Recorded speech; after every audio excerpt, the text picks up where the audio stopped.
तूफान कभी कभी वाकई खौफनाक हो सकते हैं। हवा और बारिश, बिजली और गरज चमक। और अगर आप तूफान के दौरान बाहर होते हैं तो आप क्या करते हैं? आप भागेंगे और पनाह तलाश करेंगे। अब एक झील और कश्ती पर होने का तस्वुर करें जब अचानक एक तूफान आ जाए। यही वो जगह है जहां हवारीन ने खुद को मुख्तलिफ मौक़ों पर पाया जो किताब मुकद्दस में हमारे लिए दर्ज है। और वो वाकई खौफजदा थे। उन्होंने सोचा कि वो मर जाएंगे, लेकिन जनाबी मसीह किसी भी तूफान से ज्यादा ताकतवर थे। आइए ईमान का सबक लेने के लिए बहीरा गलील में चलते हैं।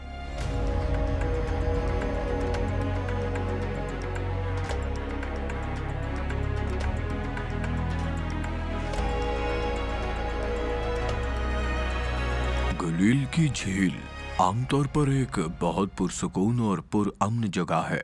इसराइल के ताज़ा पानी का सबसे बड़ा ज़ख़ीरा दुनिया भर के सयाहों को कुफ्र नहूम और मकदन जैसे समंदर के किनारे माहीगीरी के कस्बों के कदीम खंडरात देखने की तरफ राग़िब करता है। शुमाली इसराइल में शाम और लिबनान की सरहद के करीब वाक़ ये झील एक ऐसे मकाम पर है जिसके चारों अतराफ ऊंचे पहाड़ मौजूद है।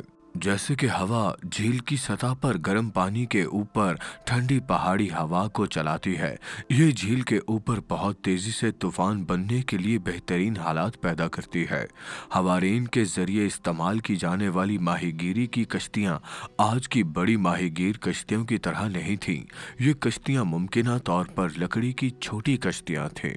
सन 1986 में इस इलाके में शदीद खुश्कसाली के दौरान एक कदीम कश्ती मिट्टी में दबी हुई दरियाफ्त हुई थी। कश्ती की खुदाई और मुतालिया किया गया था और ये पहली सदी बाद इस मसीह में पाई गई थी।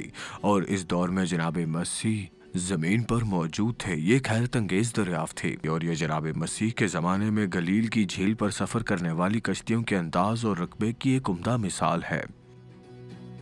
ये कश्ती उन कश्तियों से बहुत मिलती जुलती हो सकती थी जो जनाब मसीह और हवारीन ने झील के गिर्द सफ़र करते वक्त इस्तेमाल की थी, जो कि ज़्यादा बड़ी नहीं थी। याद रखें, बहुत से सहाबा कराम तजर्बाकार माहीगीर थे, लिहाजा और वो पानी पर रहने के आदी थे। ताहम इंजील शरीफ बामुताबिक हजरत मत्ती आशबाब में हम हवारियों को इन तूफान में से एक में देखते हैं।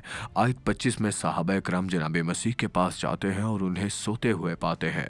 वो सोचते हैं कि वो खौफनाक तूफान में मर जाएंगे और जनाब मसीह इस सब के दरमियान सो रहे थे। मुझे याद है कि कहानी कैसे ख़त्म होती है। जनाब मसीह बेदार हुए और उन्होंने हवाओं और लहरों की सरजनिश की और तूफान थम गया। ऐसा कहा गया है कि वहाँ बहुत सुकून था और मुझे लगता है कि पानी इतना हमवार था कि आप ये नहीं बता सकते थे कि वहाँ तूफान आया था या नहीं।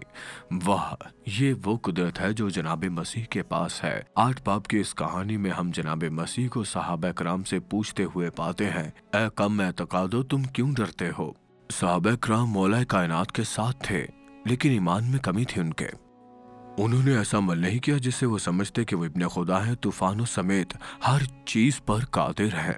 क्या आज हम भी ऐसा हो सकते हैं? क्या हम जनाब मसीह की पैरवी करते हैं लेकिन डरते हैं कि उन तूफानों और मुश्किलात का ख्याल नहीं रख सकते जो हमें हमारी जिंदगियों में दरपेश हैं? हम सबको जिंदगी में मुख्तलिफ तूफानों और मुख्तलिफ परेशानियों और तकालीफ का सामना करना पड़ेगा। हमें याद रखना होगा कि हमारे खुदा तआला तूफान से बड़े हैं और वो हमारी जिंदगी के तूफान को भी थाम सकते हैं। हमें मालूम नहीं कि किस तूफान का सामना करना है, लेकिन जब हम जानते हैं कि खुदा ताला हमारे साथ हैं तो हमें पुरअमन रहना चाहिए।